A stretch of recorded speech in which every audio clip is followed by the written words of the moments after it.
અને તમે જાણો છો મિત્રો કે નદી જીતી થાય કે શું આખા યુગનો નવો અવતાર. ગુજરાતના પૂર્વ છેડેથી લઈને પશ્ચિમ છેડાનો આ મહાન જળલાભ નજીકના ભવિષ્યમાં સાચી હકીકત બનવા જઈ રહ્યો છે. ચારેય લીગના સેશન તેમજ જૂન 2013 સુધીમાં આ ચારેય લીગની કામગીરી શરૂ કરી દેવામાં આવશે.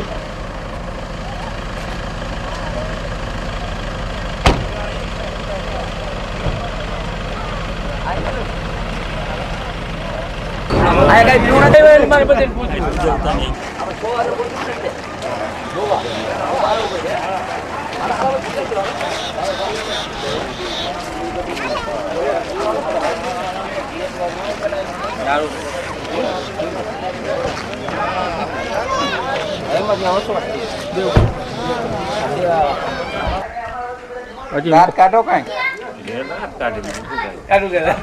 સાચું કદાચ કાઢજો. સિગારેટ મોઢામાં રાખો. બાપાની જેમ થાય શબ્દ નહીં બોલું નાતે નો કાઢ.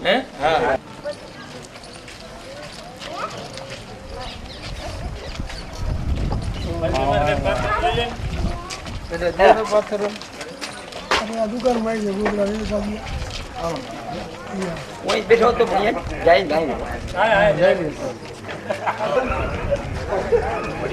મજામાં બાબા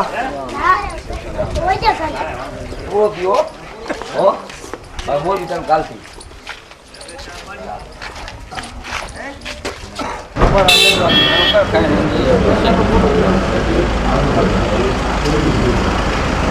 સૌથી મોટી યોજના સૌની યોજનાના વિરાટ કાળ વિચારનું બીજ વાવ્યું હતું જ્યારે મુખ્યમંત્રીશ્રીએ 3 તબક્કામાં નર્મદાના નિરર્થક પડી જતા 3 મિલિયન એકર પાણીની વહેંચણીનું આયોજન કર્યું હતું. આ આયોજનના પહેલા તબક્કામાં 1 મિલિયન એકર ફીટ પાણીની પાઇપલાઇનો પહોંચાડી માત્ર 700 દિવસમાં આ સરકારે અને હવે ત્રીજા તબક્કામાં ચડવાનું આયોજન વાયુ વેગે આકાર લઈ રહ્યું છે.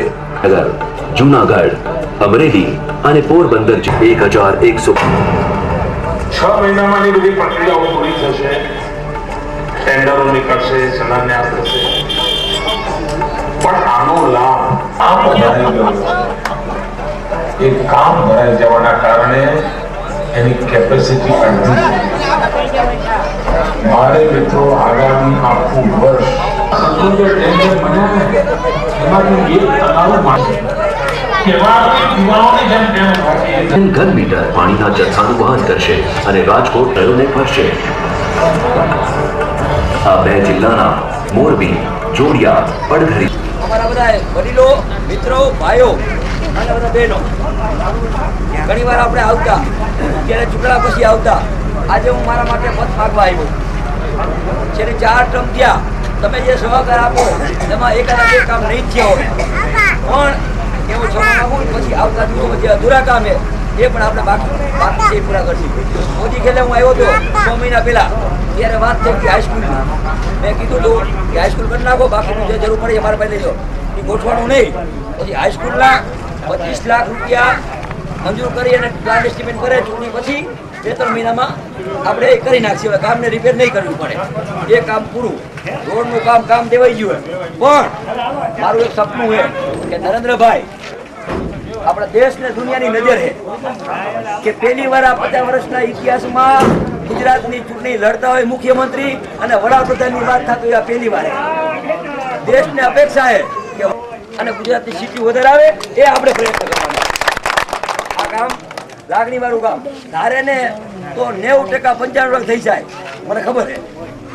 તો આ લાગણી દેખાડી અને આપણા મુરબ્બી નરેન્દ્રભાઈને આવતી ખેલે જે આપણે જે મુખ્યમંત્રી તરીકે બિહારમાં એ આપણે સાથે પણ ન કરી. આપણે કોઈ પણ વસ્તુ હક પણ કહી રહ્યું હોય, હક પણ કરવું તો પેલા વરરાજુ જોઈ કે નહીં, પછી વરરાજુ હોય તો જાન લઈને જતો આપણે ભેગા જાનૈયા ને વરરાજા ભેગું જાનમાં જોઈએ કે નહીં. આપણો વરરાજો ગુજરાતનો નરેન્દ્રભાઈ અમે હે કોઈ વરરાજુ ઠેકાણો કેને કરવાનું મને કયો તો ખરા. એકવાર નામ બોલ્યા શક્તિસિંહભાઈ તાસિયા દેખાડા. પણ આ ભારતીય જનતા પાર્ટીએ નક્કી કર્યું કે ગુજરાતના મુખ્યમંત્રી પણ આ અને આવતા ટાઈમમાં 1.5 વર્ષ પછી ચૂંટણી આવે વડાપ્રધાન પણ આ આપણે બધા છીએ. પણ આપણા છોકરાઓ જ્યાં ભણે એને પૂછો ટેક્સ્ટ બુકમાં જોવે કે દેશ ને દુનિયાની નજર હે કે ભાઈ શું નજર હે કે આપણે આજે મોંઘવારી નાથવું હશે તો મહાન વડાપ્રધાન જોશે. આજે અમેરિકા વાળા અહીંયા આવે તો 54 રૂપિયા આપે, ત્યાં આપણે 1 રૂપિયો, આપણે જો 54 રૂપિયા આપવા પડે અને અહીં 1 રૂપિયો આપે. આપણે અહીંથી કઈ વસ્તુ મોકલી તો એનો 1 રૂપિયા આપણે 54 રૂપિયા. શું કામ તંત્ર ભાંગી ગયું? શું કામ? કે દેશનું અર્થતંત્ર ભાંગવાનું કારણ કે આ કોંગ્રેસના બધા આગેવાનોના કારણે. જો કે વર્ષો પહેલા શું પોઝિશન હતી, શિક્ષણની શું વાત હતી. આ મને યાદ છે કે હું પહેલી વાર ચૂંટાણા આ ગામડે પાણી નહોતું મળતું, લાઈનો નાખી, રસ્તા કર્યા, સારી રીતે સુવિધા મળે એ પણ આપણો પ્રયત્ન છે.